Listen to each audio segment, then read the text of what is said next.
sharing our stories connects us. Listen and be connected. Join us for the conversation meeting weekly at the intersection of community and culture. Hosted by Mario Nunez and Joe King Carter.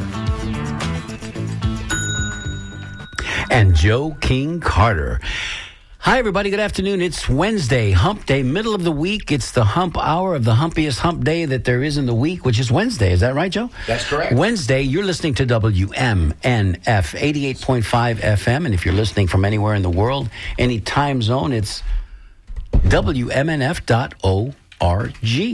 Just take into consideration the time zone change. So right about now, it's about 5 p.m. in London. It's somewhere around, 5 a.m. in Hawaii.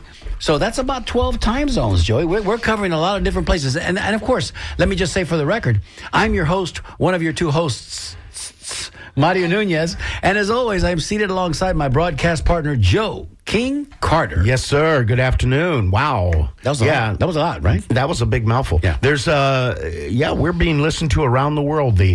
The wonders of technology. It's quite amazing. I love it. And let me just say also, I would be remiss if I didn't mention that at the beginning of last week's show, and if you missed it, I strongly encourage everybody to go back and listen. We had Colonel Dr. Darren McCauley with us last week.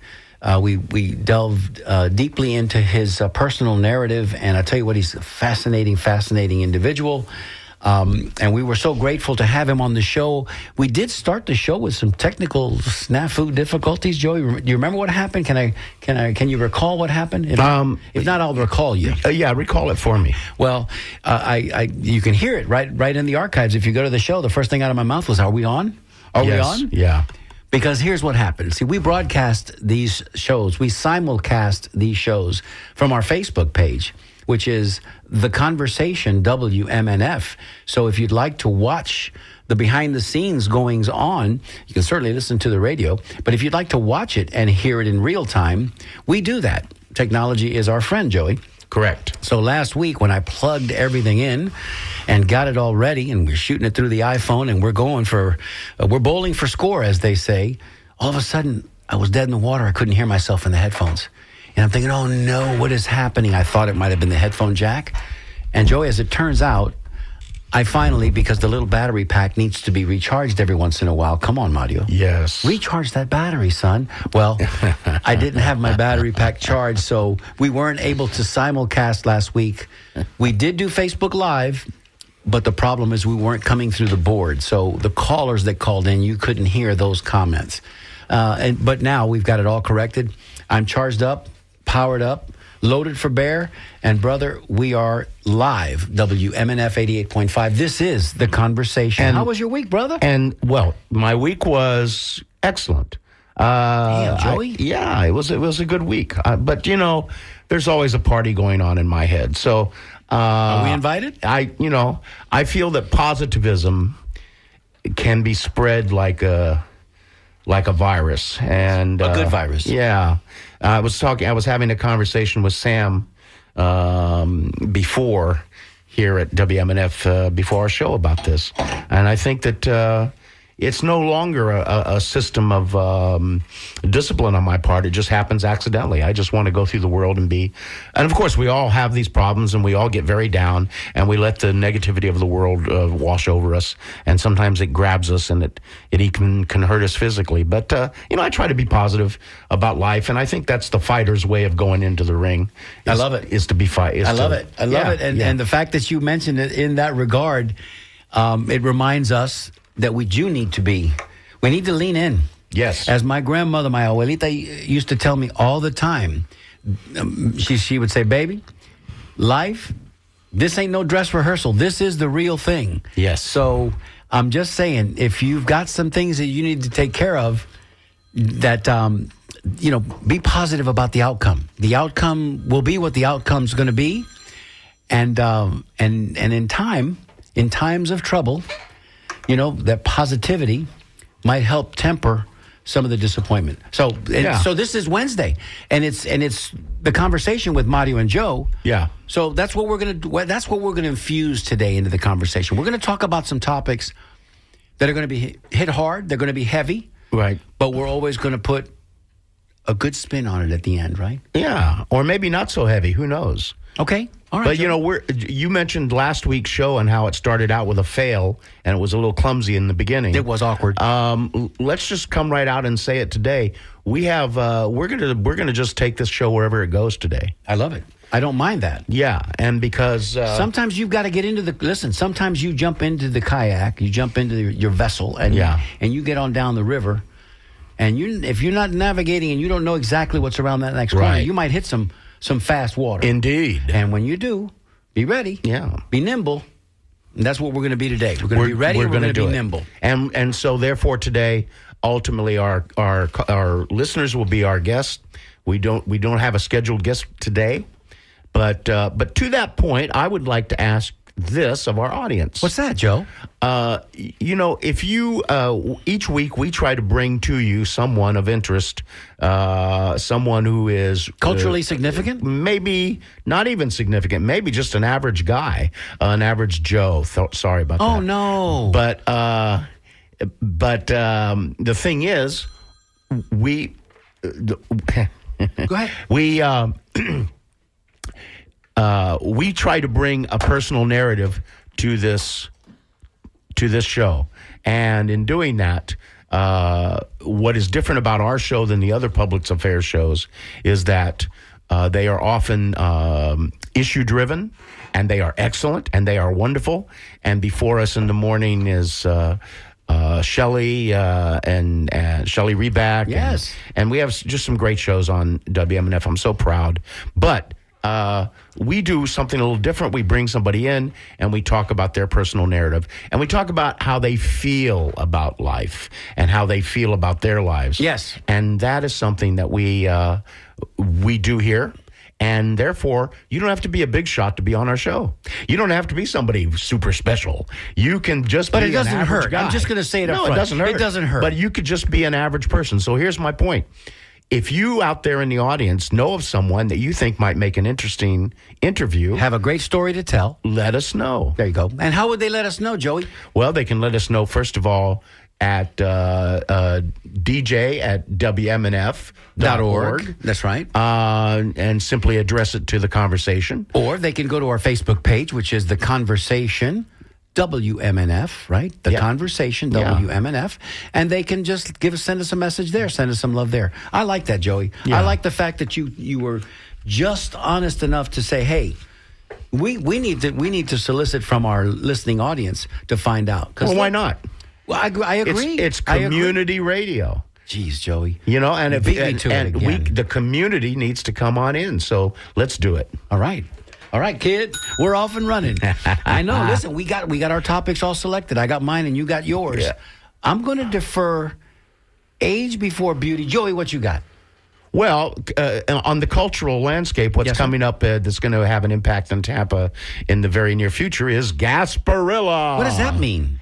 Well, that is For the our... people that don't know, and I can't imagine the three people listening that don't know what Gasparilla is. Somebody in Tacoma might be listening. Give us the thumbnail on So that. we have here a citywide event in which we have multiple parades, 3 parades to be exact, Yes. and an entire series of events, music, film festivals, art shows. We have all kinds of things that are connected now to Gasparilla, but the original idea for Gasparilla was kind of a Chamber of Commerce kind of idea, which was to bring people to Tampa and to give Tampa something to celebrate. Love it. And we sort of patterned in the initial early days at the turn of the century, the turn of the 20th century. 20th century. Right.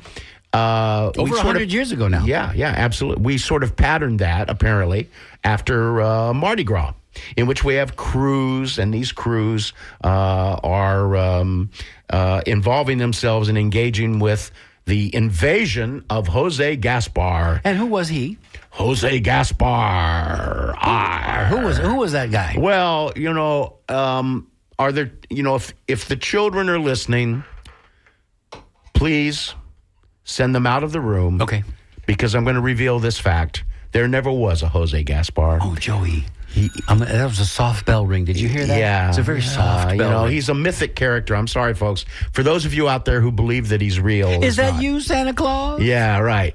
So I believe, if I remember this correctly, I haven't even pulled up research today to look at this, but if I'm not mistaken, the very beginnings of Jose Gaspar came from a restaurateur south of here, I believe, in the sort of Fort Myers area, who at the turn of the century had a restaurant, and he was trying to get people to come down. Now, you got to remember, this is Florida in 1900, and so I don't know what Fort Myers was like, but it was a little village, I assume.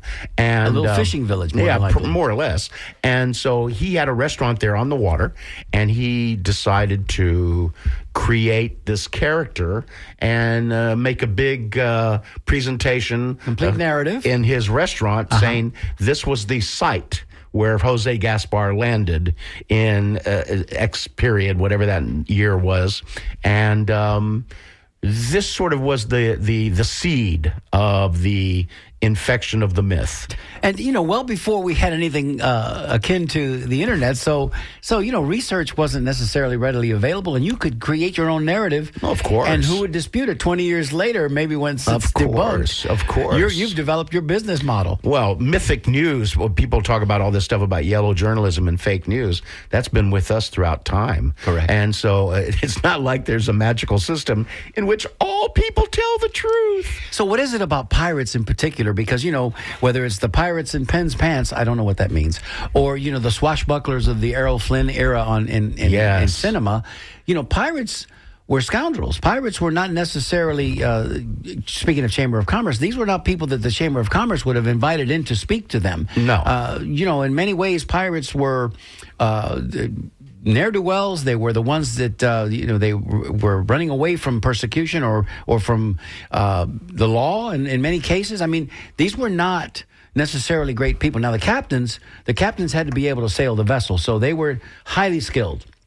But the crew was, we've seen skullduggery, a lot of it. Yeah. So I'm just saying. Well, no, I think that's a fascinating question. Right. It's kind of like why we like gangsters. I think same thing. We have a love affair with gangsters in our culture, and I think that part of it is because they seem to have their own special code of honor, and this is sort of what made movies like The Godfather and Mario Puzo's book and all this stuff. But the point is. And gangster movies have been with us. They're still with us. And they George Barrett, going back to the days some of the George first talkie movies were gangster movies. So we're fascinated by gangsters and we're fascinated by pirates. Okay. And really they're marauding, murdering, and this ugly word, raping individuals. So there's nothing there to admire. And yet somehow... they become romanticized. So let's pose this question to our listening audience now. We'll give them the phone number so they can call in and advise us, because I've just hit a wall. So if things come in threes, Joe, right? You complete the set of threes, right? And we can go on and on about that. But okay, so we said pirates, we said gangsters that have the same type of personality type, right? Which is demented and defected. What's the third one? What's the third group that we romanticize about? That, and I don't know. I'm honestly asking. I don't know. Well, if out there somebody's yelling at the radio saying, okay, this is the group. I have some ideas, but you want me to leave it at check? Yeah, let's see if we get any calls on that. Okay. And if so, maybe you can just write it down, Joey. Write it down on your notepad and see if one thing anybody is can for sure, confirm it. without defining a third group. We seem to be very attracted to villainous activity. Yeah, counterculture. We like villains, and it's fascinating because they're bad guys. We like villains, and we like the underdog, too. So can you square that circle for me? If we like villains, and villains are not underdogs. Right. Villains are, it's Bonnie and Clyde. You know what I mean? Maybe that's the other group. I suspect that they secretly the outlaws confirm something in our personalities the outlaws. That we don't really want to look at. Jesse James, the outlaws, I those think kind of guys? A lot of people think that they are maybe secretly a bad guy, and they just like to, I'm going to go with that, Joey. I'm going to go with the third group. I was just playing Joe Freud. I love it. The third group that just came to me. The third group that just came to me is those Badlands. Well, see, that's the group I had, but you said you were going to hold off. Oh, I'm sorry. I spilled the beans. You kind of blew it. That's okay. All right. Well, so I think the Western... Yeah. Please, do tell more, because we have the Children's Parade coming up this Saturday. Yes. Followed by the Ye Mystic Crew invasion. Yes. And then followed by the Crew of Santiago. And it's pronounced Santiago, not Santiago. It's the Crew of Santiago. So, and by the way, it's the night parade, KNIGHT, IGHT. Correct. It's the not Knights of Columbus or something to that event. Knights of Santiago. That's right. Yeah. So now we have this huge cultural event that is going to hit Tampa like a little mini storm. Coming right up. And Jose Gaspar is going to come in with his flotilla of ships that will be everybody who has a boat. A small boat in Tampa Bay is going to be in that flotilla, and they're all going to come in, and the mayor's going to give them the key to the city. And I wonder if because of the time that we're living in, if it becomes more and more of a cautionary tale, because it puts everybody on edge. I mean, the security when we were kids, Joey, growing up in this wonderful area that we call West Central Florida, you from Bradentown and me from here in Tampa, when we went to the parade, man, we didn't worry about security. You sat on the curb. The Zenda Grotto guys in their little go-karts and mini bikes rode right around you, and you had to watch your toes because they could run over your toes if you weren't careful. I mean, the pirates came walking past you. There were no barricades. There was no fanaticism, and you didn't really fear a security kind of a situation, right? But now that Tampa has grown so much exponentially, and because we're living in a time when, man, goofy and crazy things are happening, I don't know, Joey. I'm old enough now that, do I really want to get in and mix it up with the Tigres and the Leones? I don't know. Yeah. The Vipers? I don't know. Yeah, well... Beads, Joey? We didn't have beads back in the day, did we? No, the answer is no. I guess not. We had the empty shells from the Pirates' guns, and we had chocolate doubloons that looked like gold coins. They were gold coins that the foil, once you peel the foil back, Hershey's chocolate. Yeah. Well, this goes right through my neighborhood. The last parade, the night parade, goes right down 7th Avenue in Ybor City. Tell me. And so I have seen many, many, many parades over the years. And it's a bizarre moment in human activity. There's no doubt about it. The night parade is nice because it is short and it is sweet. It's akin to the New Year's Eve parade between the two teams that participate in the Outback Bowl. What used to be the Outback Bowl, and I forget what it's called now. But also we just had a parade Monday. We just had a parade 2 days ago, 48 hours ago. Yeah. And it was right here in Ybor City on 15th Street, and that was the Martin Luther. So Dr. Martin Luther King Jr. What is it about a parade that we love so much, Joey, in our culture? I don't know. Yeah. I didn't really. I think parades, come on, culture, some kind of cultural forerunners of parades have existed throughout all time. Probably in every culture on earth, there's been some kind of promenade of individuals celebrating something down some kind of a thoroughfare in a village. I think that's probably been happening forever.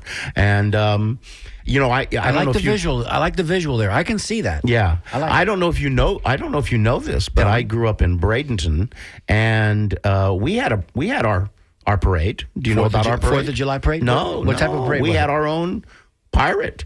We had the DeSoto parade. And sure, there's a crew in the Gasparilla parade. Hernando DeSoto. That's right. And the guys with the silver helmets. Yeah, and Conquistadors. So unlike in Tampa, where all of these individuals who can join crews, the various respectable doctors and lawyers of Tampa, businessmen, in Bradenton, all of those respectable men put on these big these tights with these big fancy balloon pants, and they put on a silver helmet, and they go through the streets throwing out firing guns, and gold doubloons they throw out.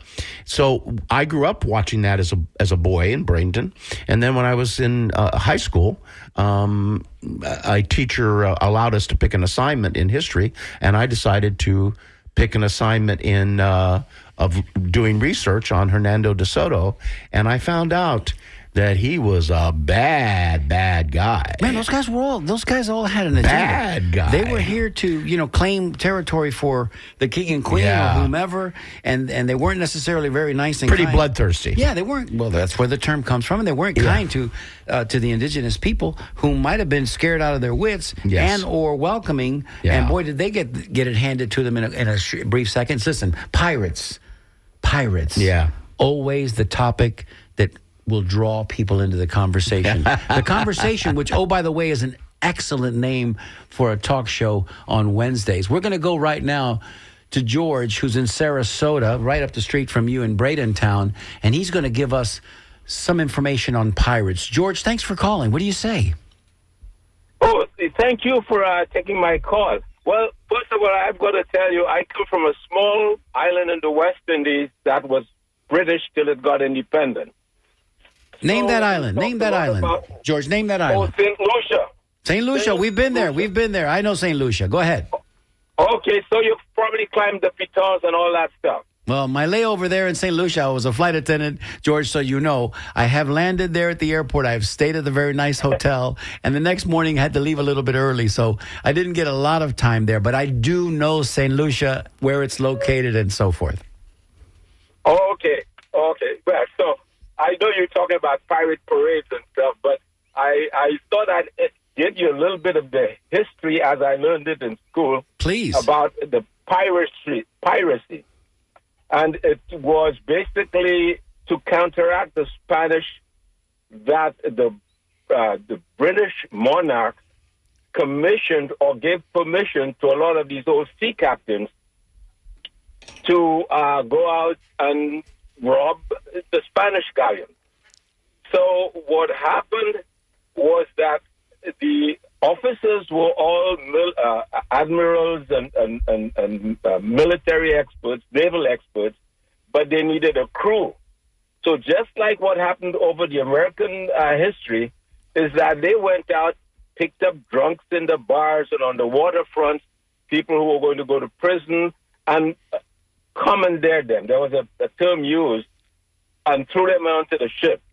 And when they were on the ships, they either learned to do the hard work, which is climbing the masts and pulling the sails, or they were flogged or thrown overboard. Okay, so the piracy basically was commissioned by the monarchs because they wanted to counteract the Spaniards and get all the gold. So just like we do in America with the cowboys, we romanticize the pirates. You know, we go to the DeSoto parade, or we go to the Tampa parade, and but those were, in fact, the criminal elements of then Great Britain, particularly in waterfront towns.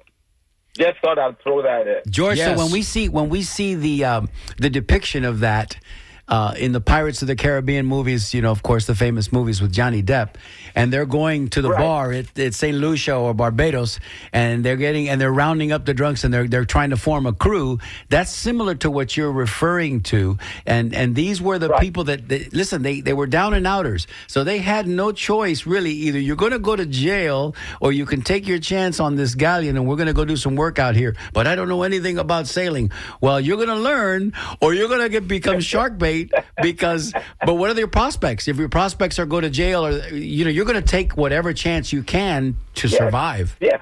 Well, George, I'm sorry, not to interrupt. No, go ahead. I just want to say, George, you are definitely a gentleman and a scholar, because you have that exactly right. The interaction between the Spanish Empire and the British Empire literally created the world of piracy, and it's a fascinating moment in time. Right. The only thing I wanted to add to that, the only payoff that was offered the indentured crew was that if they survived and won and got what was then called booty, gold and whatever they could get off the Spanish ships, they would get a cut.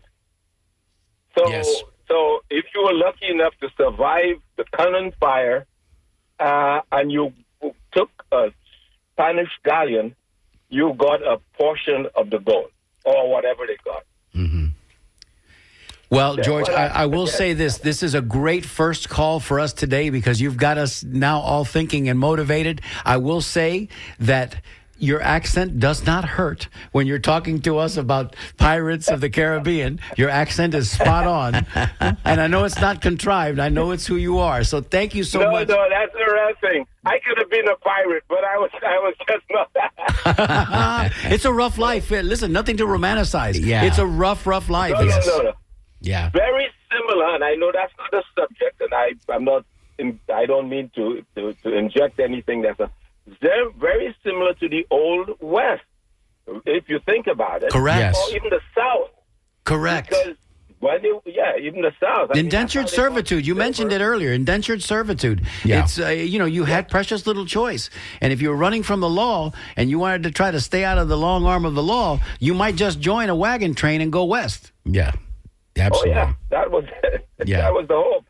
Great call, George. Thank you so much, George. Thank you for listening. I always enjoy listening to you, gentlemen. It's always very informative. Thank you. And I learn a lot. So thank you so much. Thank you. Thank you. That's George from Sarasota. We love our callers, man. Look at that. I got goosebumps. It's good stuff. And by the way, I want to say real quick that George is spot on in his comments, and he's also spot on in mentioning the indentured process, because when you start to look at the history of the world, a lot of that going on. Slavery is a big issue in our culture, and it is a significant issue for all of us in our history, particularly our African American, our Black American friends who are. It's been a part of their past, but people do not realize that some of the first indentured slaves that came to America were actually from Portugal and Britain. They were actually what we would call today a white person. Number one. Number two, Yep, European. Another way that, or European, yeah. Another way of looking at this is that if you were a brawler and you got drunk in a bar, you might wake up the next morning on a ship, and you never gave any consent to go on that ship. And once you're on a ship and you're at sea, you are not leaving that ship. So that's basically slavery. So probably more than a few of these crew members were men who were brought in against their own will. No doubt. No doubt. What a great call from George. Thank you, George. What a great way to start the call. Listen, let's keep this going. We got momentum now. I tell you what we'll do. We'll do a little station ID, which we do all the time each week at the bottom of the hour. Then we'll come back. We'll give you the phone numbers to call. George didn't need us to give him the phone number. He knew it. Our next caller also knows the phone number, so we didn't need to give it. But we will do it on the backside of this ID. Hi, I'm Darren McCauley, and you're listening to The Conversation with Mario Nunez and Joe King Carter on WMNF 88.5 FM in Tampa. Oh, that's Darren McCauley. He's got a nice voice, too. Nice man. If things don't work out for Colonel Dr. Darren McCauley, he can always go into radio. He's got a great voice. He's a nice guy. So listen, now I'll give you that number and I'll give you that email address. If you'd like to send us an email, always, we're welcoming those emails. Jessica's standing by to take those emails. DJ@WMNF.org. If you'd like to give us a call, the number is 813-239-9663. You can send us a text if you just want to send us a text. We can read those on the air as well. 813-433-0885. Today, we just the topic happens to be pirates right now. But we're gonna shift around here in a couple of minutes. But we'll talk about whatever you guys would like to talk about. If it happens to be pirates, then so be it. We're going now to our phone. This is Miss Annie Ellis from Sustainable Living, our dear friend Annie. Annie, what say you? Hey, you guys. Good to hear your voices. Good to hear yours. Annie. Good to hear yours. Happy New Year. My baby. Happy New Year. Are you cold, Annie? Are you cold up there? No, I actually am sitting right by my wood stove, burning wood as Oh. fast as I can.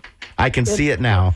Annie, I had a quick question for you, Annie, before your comment. Sure. Do you chop wood and carry water? I mean, are you that far back up in the woods that you chop wood and Well, carry I don't water? have to carry water because I have a pump, an electric pump for my solar power for my well. Okay. So I live like a regular person I just turn the faucet on. Good.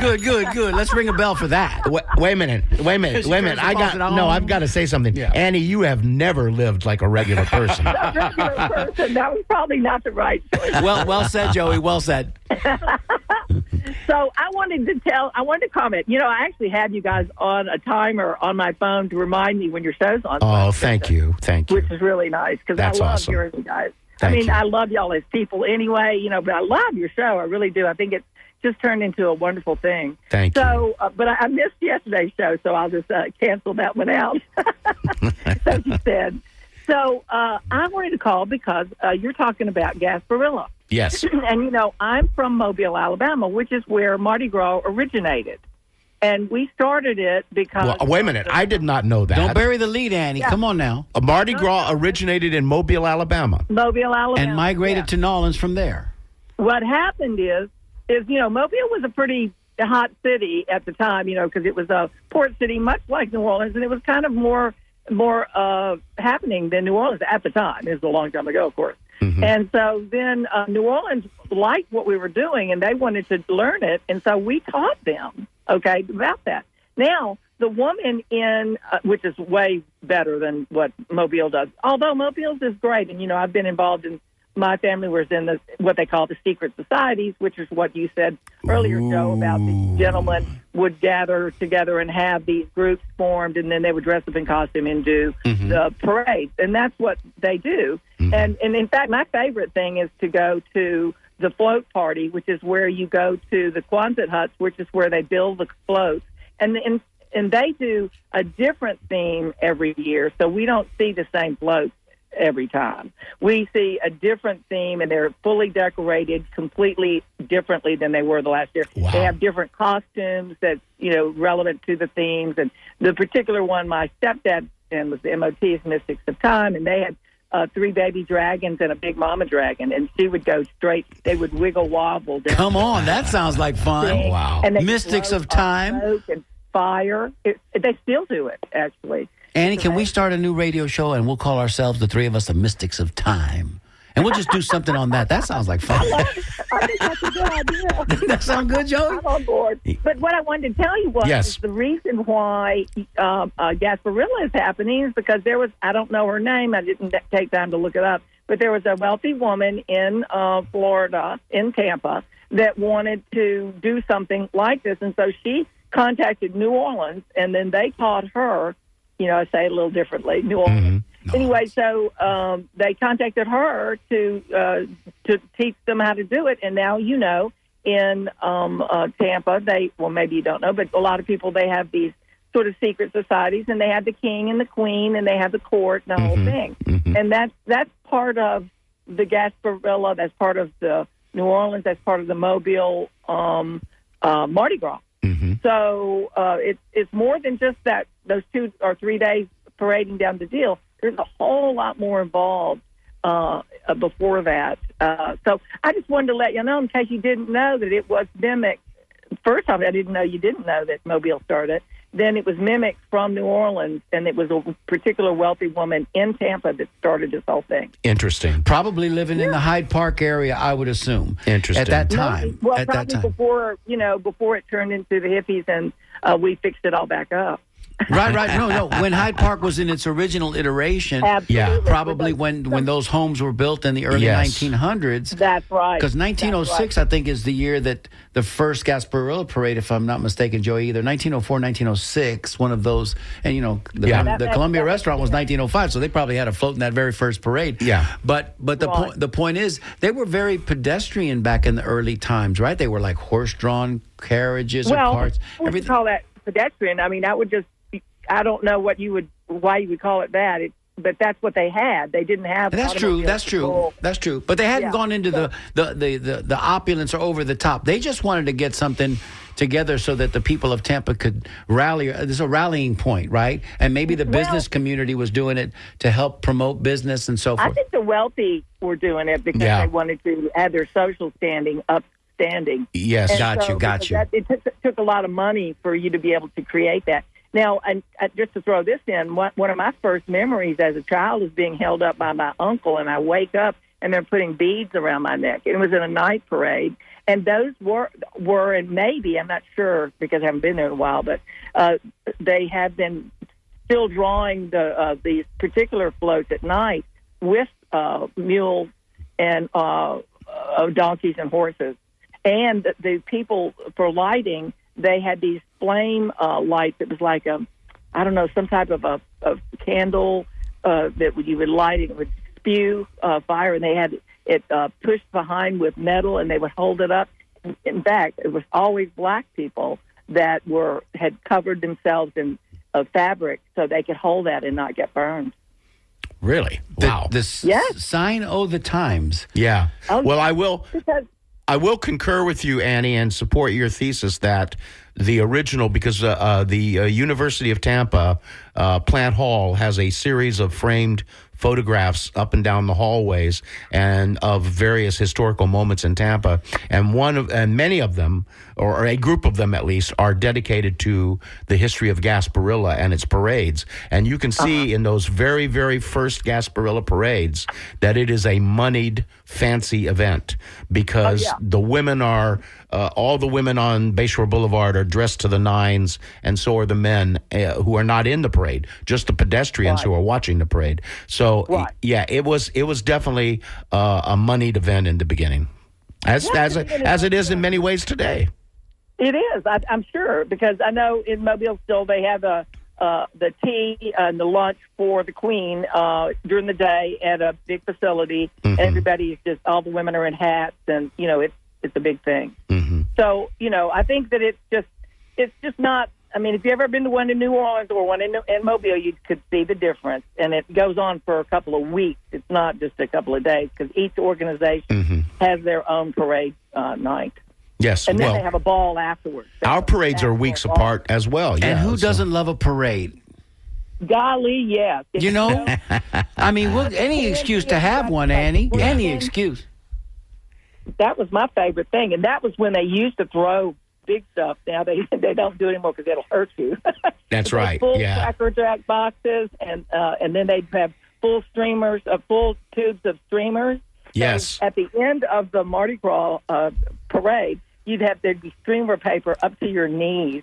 Wow. In the street all over. It was fantastic. And then weeks and weeks later, you would find confetti in your coat pocket. That's right. What a great memory. And as you mentioned the streamers, I could visualize it, because those were kind of the real simple celebratory. Then later came those little popper things where you would pull on them and they'd make a pop, and then confetti would come out as things became more sophisticated. But it's like sparklers were, on the 4th of July, that's pretty much what we had. And maybe firecrackers. Now you can, for $1,500, you can launch your own your own fireworks display in your backyard. But now, Annie, they're throwing beads that are made out of plastic, and I know that you avoid plastic at all costs. And they get in the waterway, and what's happening with all that? Can we stop that? A lot of it, I'm not sure if they finally did it, but they were saying that they were trying to outlaw it being thrown in the water. You were talking about all the boats in the water and stuff, following the boat up there. Yes. And they were trying to outlaw that because there was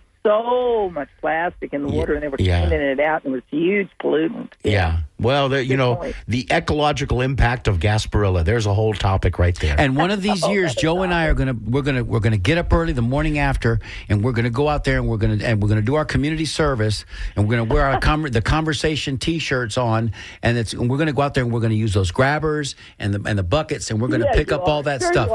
No, we're not, Annie. Don't believe me. Please don't believe me. Because that is not happening. I would love to. In my mind, I see myself doing that, but not really. Yeah. Not really. Annie, we love you. Thank you so much for calling. Hey, it's so great to hear your voice, dear. That's Sustainable Living. Annie, tell everybody when they can hear your wonderful show.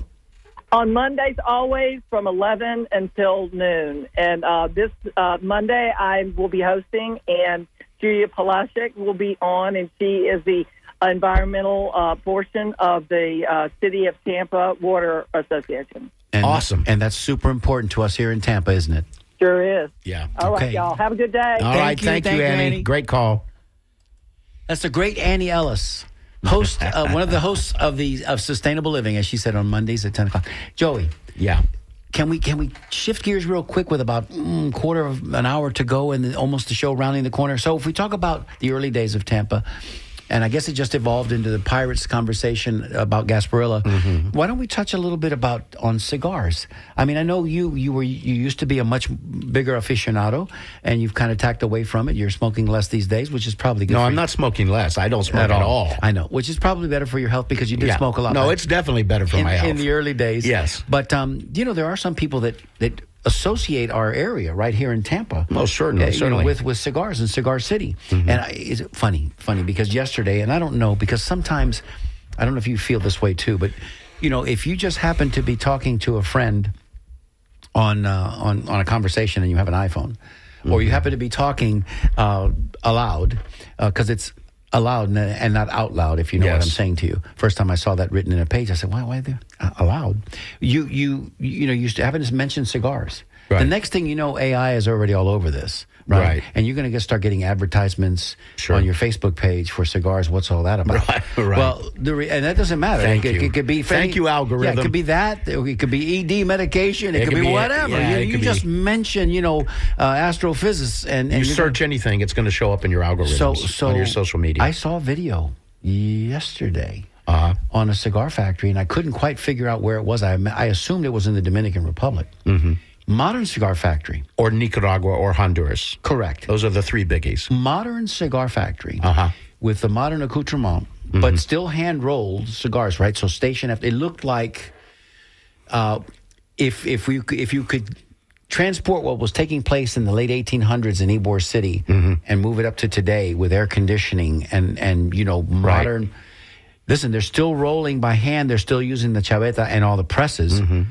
But it looked much more comfortable, although the seats looked as uncomfortable as the seats that our great-grandparents rolled cigars in. It was like, wow, I'd never seen this.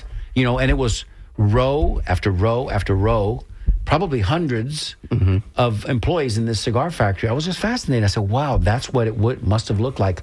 Although we've seen the pictures.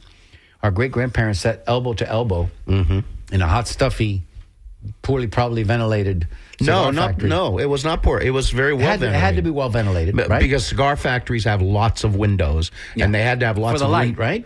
For the light, and the ventilation, because they did not have electric lighting above them, and also for ventilation, because tobacco dust. Even then, they understood the issues of the health risk. The health risk involved in ingesting. Health risk, maybe, but just the inconvenience of having to have dust all over you all the time. All day long. Yeah. And the buildings were also built a certain way because of the light and, faced east and west and so forth. So anyway, jump out of that big brain of yours, Joey. Give us, give us a quick and dirty on cigars. Well, let me tie it back to Gasparilla a little bit in this way.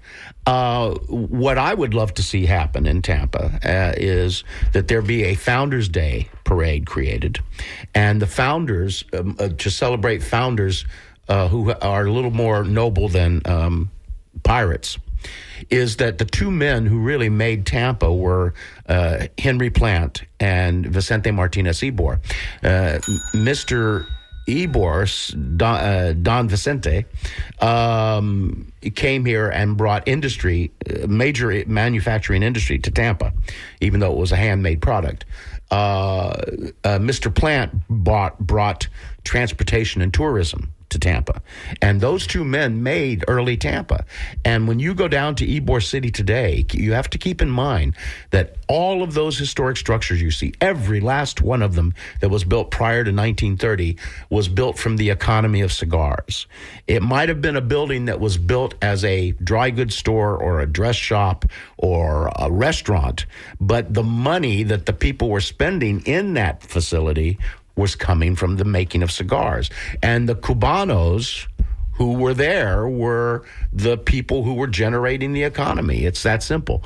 And it was we cannot appreciate today the size of that power of that industry because we do not appreciate what cigar smoking meant to men through North America and Europe in the late 1800s. Can we say, Joey, because you are a historian and this is an area that you know intimately well, would it be foolish to suggest that 60% of the population in 1890 was involved in the cigar industry one way or the other, either as an artisan rolling the cigars or the farmers and the bakers and the dairymen and so on and so forth that supported that industry? Would it be, because I think the smallest minority of people were doing something completely different from supporting the cigar industry. Well, I think that you can make this simple analysis as an equation. Everything in Ybor City was tied to the cigar industry. The bakery, it didn't matter what it was. The haberdashery. Yeah, everything, because it's like a coal mining town. The coal mine shuts down, the town dies. The same thing was true with Ybor City. When the cigar industry collapsed in 1930 due to the Great Depression to cigarettes, Mechanization was not the significant issue. It was an issue, but what was really happening was mostly the sort of evils of the cigar industry and the cigarette industry. I'm sorry, that wanted to push the cigars out and make room for themselves. And then also you have the Great Depression, in which there's no money. And when you put those, it's like a double punch, and it brought the cigar industry to its knees. But up until that point, every single thing in Ybor City, if you were a Sicilian farmer, you were getting your money from people that were making their money from the cigar industry. So, yeah, it was huge. It was huge. And that's why, we should, let's look at it this way. Founders Day Parade. A Founders Day Parade. Founders Day celebration. I would be happy to talk to anybody who wants to get behind that idea, but that idea should be happening. And we should have a parade in Ybor City for Mr. Ybor, not for Jose Gaspar so much. Come on now. Yeah. I'm in favor of that. There we go. I'm in favor of that. Let's do it. So, and suffice it to say that Mr. Plant and Mr. Ybor probably had a mutual, a strong mutual respect for each other. But they were competitive businessmen, but they needed each other, right? So it was Mr. Ybor that needed Mr. Plant's trains to get his product up north to get onto ships to go to Europe. Mm-hmm. But also Mr. Plant needed to move some product, and it was Mr. Ybor providing him with the product. Well, they were. I don't know. Yeah, they weren't competing. I think what was happening was one of the key factors that brought Ybor to Tampa was the train. So yes. So as always, our conversations evoke response from the audience that's listening, and we love that about you guys. We want to go to Barry in St. Pete before we get off the air, because Barry's got something to say about piracy. Hi, Barry. Okay, good morning. Great show. Thank you. So, wanted to give you a little bit of humor, actually. You know how your mama always told you don't sit at the table with your elbows on the table? Correct. Okay, so back in those days, it was actually the Royal Navy that used to go kidnap people, not the pirates. It was the Royal Navy, the press gangs, and they would go into the bars and the taverns around the port, and they would look for people, drunk people preferably, that had their elbows on the table, because when you imagine you're out on a ship and it's rolling around and you're sitting at the table eating your meal, your square meal, you would put your elbows on the table to keep your plate in place. Okay, so when they went into the bars, if they saw somebody sitting with their elbows on the table, it was a good indication that they had some prior knowledge of the sea. Interesting. So they would be the first ones that would get pressed into the Royal Navy. So that's why you better not sit at the table with your elbows. Oh, Barry, listen, this is what we appreciate so much about our listening audience, because Joe and I are both we're both kind of the same mold. We love to learn. Little geeky. We're a little geeky. And we love to learn new things. Nerdy. I mean, for me, I like to put these little tidbits in there to keep filling my basket full of information. Yeah. And this is great, Barry. There are so many terms that we all use that came from back in those nautical days. The devil in the deep blue sea. You heard that expression? Oh, yeah, my mother says it all the time. I'm caught between the devil and the deep blue sea. When they had to put new caulking on the deck of the ships, the last plank on the outside of the ship was called the devil. And in order to caulk that plank, they had to hang over the side of the ship. That's correct. So they were between the devil and the deep blue sea. There you go. I love it. Barry, so can I ask you, without giving too much away, where is that wonderful accent from? I'm originally from London, England. We'll take it. We take it. We love it. So you know a little thing or two about the maritime history of Great Britain. Also sounds like your mama was on top of it. Yes. I could tell you so many more, too. But, that's where that came from. So Barry, thank you so much for listening, and please call us anytime. Happy New Year, sir. Thank you so much. Bye-bye. Bye-bye. We love our listeners. Great call, Barry. This is good stuff. Let's go one more real quick before we get out of here. This is DeAndre in Brandon, and he wants to talk to us a little bit about real estate. Yeah, I was just trying to figure out, is there any daylight in between the persons of like Fortune Taylor and all the real estate owners, landowners, black landowners of Tampa, East Tampa, along the river, and just ways, I guess, both west and east. Mm-hmm. And this group, the Black Legion, were they real? Because I've been seeing stuff about these guys. They were right there next to the Klan. and, this and that. There was a lot of black real estate along the water. They come along. There's no more black real estate technically, right up on the water. There we have a hotel after, orange groves and other produce grows. Like, is there any daylight between the Black Legion and black real estate? And when you say, is there any daylight, what do you mean by that, DeAndre? Well, are there descendants listening to us right now in their homes they had since the early 1900s, since Tampa was incorporated and all that? Like, I want to know personally, because there's so much that seems like obscured as a result of all the fanfare. Mm-hmm. You know what I mean? DeAndre, we are almost up against the clock here. We're going to have to kind of wrap things in a couple of minutes. But what an interesting way to end the conversation today, because we could do our research over the next week, and we can kind of pick up on this next week. We might just do that. Yeah. The other mission I have for you, DeAndre, if you choose to accept it, is, and I fantasize about this, I wonder about this. How did before it was named MLK Avenue, it was referred to as Buffalo Avenue. Most of us here in Tampa that have been here for a minute know that. Right.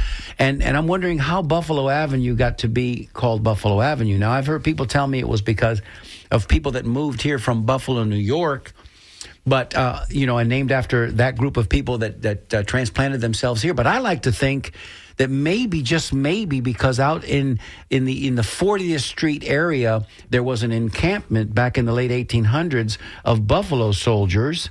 And maybe, just maybe, if you wanted to visit that encampment, you took this road, which went east, and eventually you would get to their encampment. And so by that, it was referred to as Buffalo Avenue. I don't know, but if there's anybody out there listening that would like to research that and come up with something verifiable, DeAndre, if you can dig a little deeper and scratch around and find out, I think it makes a fascinating narrative, but I don't know that it's accurate. I can tell you something now.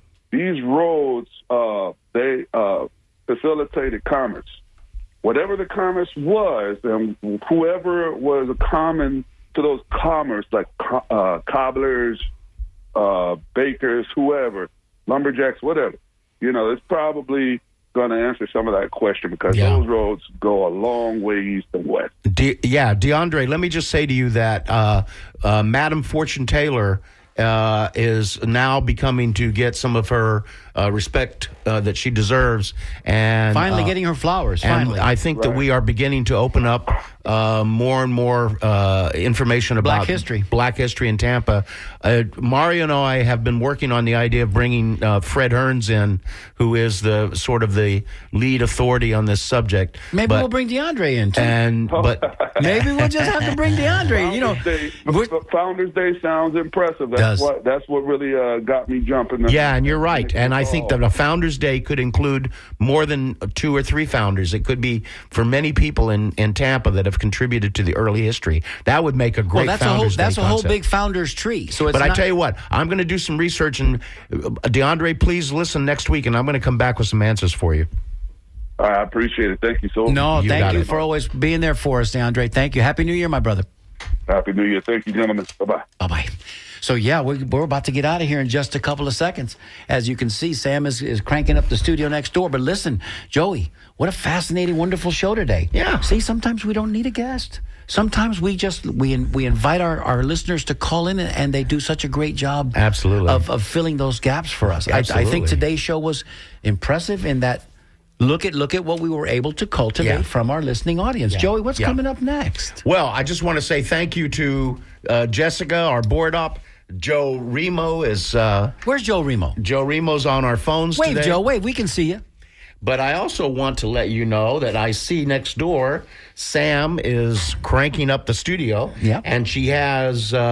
Who's in there? She has Southern Avenue with her today. Live, right here in the studio. And Southern Avenue is performing tonight at Skipper's for a WMNF special concert. So please, folks, listen up on our next hour with Sam. Next month, we'll be celebrating Black History Month, and also on the 18th of next month, we would be remiss if we didn't mention, we're going to be fundraising again So stay tuned. We're going to need your help when it comes time for fundraising. Listen, as always, we thank each and every one of you for listening. Thank you for being our biggest supporters and our fans. We love you. We appreciate you so much. You're listening, as always, to WMNF Tampa.